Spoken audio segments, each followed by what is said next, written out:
హాలంతా చక్కగా కలకల్లాడిపోతుంది పసుపు రంగుతోటి. ఈరోజు ఇక్కడికి మీ అందరినీ వచ్చిన తర్వాత మీ అందరినీ చూసి చాలా సంతోషంగా ఉంది. అనుకోకుండా అయినా వచ్చాను. ఎంతోమంది మహిళామణులు మహిళా లోకంలో మేము కూడా ఉన్నాము అని తమ ఉనికిని చాటుకుందామని వచ్చిన మగ మహారాజులందరికీ, వేదిక పైన ఉన్న మహామహారాజులందరికీ, అలానే కిందున్న అక్క చెల్లెలు అన్నదమ్ములందరికీ కూడా నా అంటే సాధినేని యామిని శర్మ, నేను తెలుగుదేశం పార్టీ రాష్ట్ర అధికార ప్రతినిధిలాగా ఈ మధ్య కాలంలోనే ఎన్నిక కాబడ్డాను. అందుకని ఒకసారి పరిచయం చేసుకున్నాను. ఇకపోతే మన పార్టీ గురించి మనం పచ్చ జెండా వాళ్ళం కాబట్టి, తెలుగుదేశం పార్టీ లబ్ధిదారులం కాబట్టి చాలా బాగా చేశాడు మన చంద్రబాబు నాయుడు గారు. ఇంకేంటి, ఇంతకుముందున్న ఏ గవర్నమెంట్ చేయనంతగా మనం చేశాము అని చెప్పని మనము ఉరకలేస్తున్న ఉత్సాహంతో ముందుకు వెళ్తున్నాం ఎలక్షన్ సమయంలో. కానీ ఇక్కడితో మన బాధ్యత అయిపోతుందా? ఇలా మనలో మనమే సంతోషపడితే ఇప్పుడున్న పరిస్థితుల్లో సరిపోతుందా? సరిపోదు. ఎందుకు?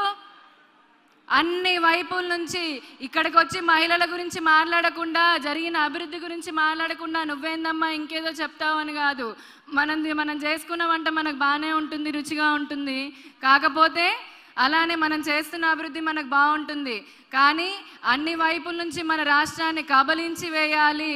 మనం కబలించి వేసి ఎలాగైనా సరే గోతికాడ గుంట నక్కలా దాక్కున్న వాళ్ళంతా రాజ్యాధికారం పొందాలి, ఇప్పుడు జరుగుతున్న అభివృద్ధి పనులన్నింటినీ కూడా ఆగిపోవాలి అని చెప్పని శాయశక్తులా ప్రయత్నిస్తున్న వారందరినీ తరిమి కొట్టాల్సిన అవసరం కూడా మీకు మనకే ఉంటుందని కూడా మనం ఇక్కడున్న వాళ్ళందరం గుర్తుపెట్టుకోవాలి.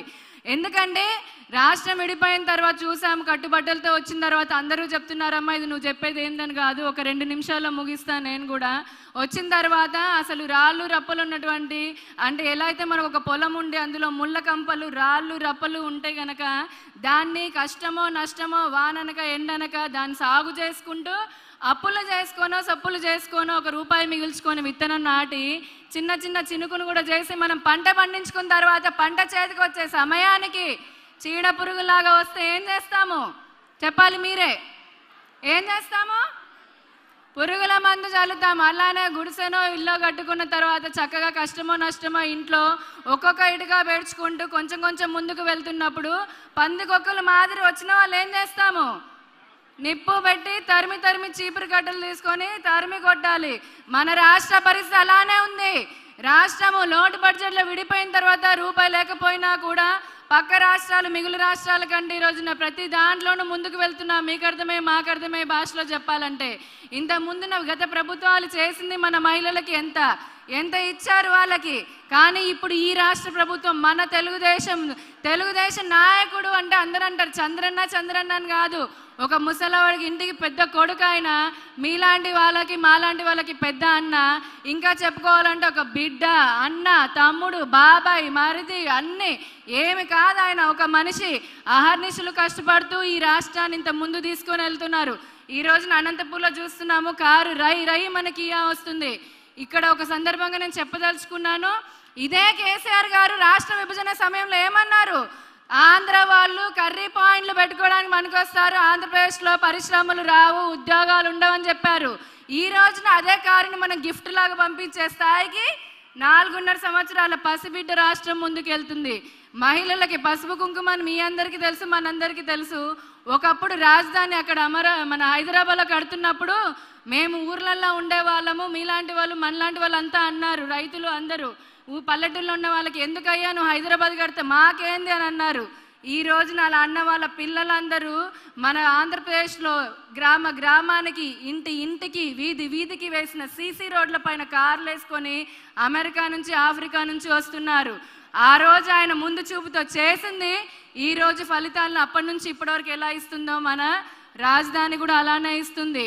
ఇక్కడ కావాల్సింది మనకి చాలా చాలా కష్టాలు ఉన్నప్పటికీ కూడా మహిళలకు అండదండగా ఉండి ఇన్ని చేస్తున్న మన రాష్ట్ర ముఖ్యమంత్రి గారికి ఆయన నాటిన విత్తనాలని మనం ముందుకు తీసుకొని వెళ్ళాలని అంటే చీడపురుగుల్ని తరిమేయడం మనం ఒకటే బాధ్యత. మనం చేస్తుంది మీరు ఒక్కొక్కరు 1,00,000 మంది సైనికుల్లాగా ముందుకు వెళ్ళి అభివృద్ధి పథకాలను మనం ప్రజల్లోకి తీసుకొని వెళ్తూ ఈ రాష్ట్రంలో మళ్ళీ తెలుగుదేశం పార్టీని గెలిపించుకోవాల్సిందిగా మనవి చేస్తూ, మహిళల శక్తి మనం ఏంటో ఈ 90 లక్షల మంది ఉన్న డ్వాక్రా మహిళలు ఒకరు సరిపోతాము ఈ రాష్ట్రంలో తెలుగుదేశం పార్టీని కూర్చోబెట్టడానికి. ఈ అవకాశం ఇచ్చినందుకు ధన్యవాదాలు. మరొకసారి అమ్మా జై తెలుగుదేశం. మనకు మనమే ఎమ్మెల్యేలు చేస్తారు, ఎంపీలు చేస్తారు కాదు, మనమే చేసుకోవాలి. మన పార్టీని మనమే గెలిపించుకోవాలి.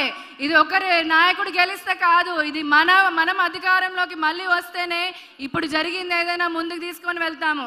కాబట్టి ముఖ్యమంత్రి గారు ప్రచారం చేసుకుంటున్నారు కదా, మంత్రులు వాళ్ళ పని చేస్తున్నారు కదా, ఎమ్మెల్యేలు ఎంపీలు వాళ్ళు చూసుకుంటున్నారు కదా, ఊరుకోకూడదు.